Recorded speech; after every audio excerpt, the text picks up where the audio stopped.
வீடியோல நம்ம முக்கியமான ஒரு டாபிக்ஸை பத்தி பார்க்க போறோம். அதாவது national means cum merit scholarship scheme examination எனப்படும் தேசிய வருவாய் வழி மற்றும் தகுதி படிப்புதவி தொகை தேர்வானது பிப்ரவரி மாதம் நடைபெற்று முடிந்தது. அதற்கான தேர்வு முடிவுகள் வெளியிடுவதை குறித்து தமிழ்நாடு அரசு தேர்வுகள் இயக்ககம் ஒரு முக்கியமான அறிவிப்பு ஒன்று வெளியிட்டுள்ளது. அதை பத்தி தான் நம்ம இந்த வீடியோல தெளிவா பார்க்க போறோம். இந்த வீடியோவை முழுசா பாருங்க. இந்த வீடியோவை நிறைய பேருக்கு ஷேர் பண்ணுங்க. மனித சேவை சேனலை சப்ஸ்கிரைப் பண்ணாதவங்க சப்ஸ்கிரைப் பண்ணி பெல் ஐகானையும் பிரஸ் பண்ணுங்க. National means cum merit scholarship scheme examination, அதாவது NMMS எக்ஸாமினேஷன் எழுதிய மாணவர்களுக்கான தேர்வு முடிவுகள் வெளியிடுவதை குறித்து தமிழ்நாடு அரசு தேர்வுகள் இயக்ககம் வெளியிட்டுள்ள ஒரு செய்தி குறிப்பு.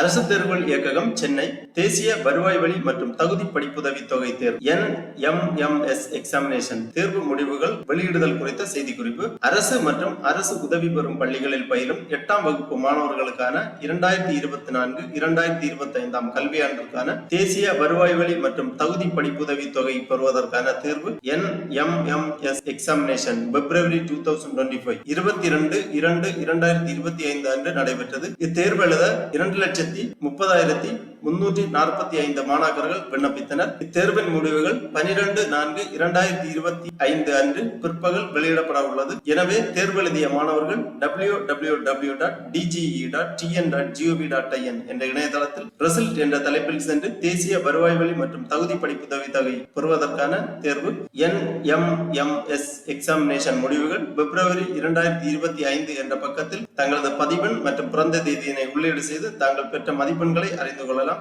மேலும் இத்தேர்வுக்கான ஊக்கத்தொகை பெறுவதற்கு தெரிவு செய்யப்பட்ட மாணவர்களின் பட்டியல் இவ்விணையதளத்திலேயே national means cum merit scholarship scheme examination என்ற பக்கத்தில் வெளியிடப்படும் என்று தெரிவிக்கப்படுகிறது. இவ்வாறு இந்த செய்தி குறிப்பில் குறிப்பிடப்பட்டுள்ளது. அரசு தேர்வுகள் இயக்கக இயக்குனர் அவர்கள் இந்த செய்தி குறிப்பை வெளியிட்டுள்ளார்கள். ஆகவே NMMS எக்ஸாமினேஷன் எழுதிய மாணவர்கள் 12/4/2025 அன்று பிற்பகல் வெளியிடப்பட உள்ள தேர்வு முடிவுகளை பார்த்து உங்களது மதிப்பெண் மற்றும் தேர்வு முடிவுகளை தெரிந்து கொள்ளுங்கள். இதே இணையதளத்தில் ஊக்கத்தொகைக்காக தெரிவு செய்யப்பட்ட மாணவர்களின் பட்டியலும் வெளியிடப்படும். எவ்வாறு இந்த தேர்வு முடிவுகளை தெரிந்து கொள்வது, ஊக்கத்தொகைக்காக தேர்வு செய்யப்பட்ட மாணவர்களின் தெரிவு பட்டியலை எவ்வாறு தெரிந்து கொள்வது என்பதை பற்றி நமது சேனலில் வீடியோ வெளியிடப்படும். அதை பார்த்து மாணவர்கள் தெரிந்து கொள்ளலாம். ஆகவே மாணவர்கள் தயாராக இருக்கும்படி கேட்டுக்கொள்ளப்படுகிறார்கள். ஓகே நண்பர்களே, இந்த வீடியோ உங்களுக்கு உபயோகமா இருந்துச்சுன்னா லைக் பண்ணுங்க, ஷேர் பண்ணுங்க. மனித சேவை சேனலை சப்ஸ்கிரைப் பண்ணாதவங்க சப்ஸ்கிரைப் பண்ணி பெல் ஐகானையும் பிரஸ் பண்ணுங்க.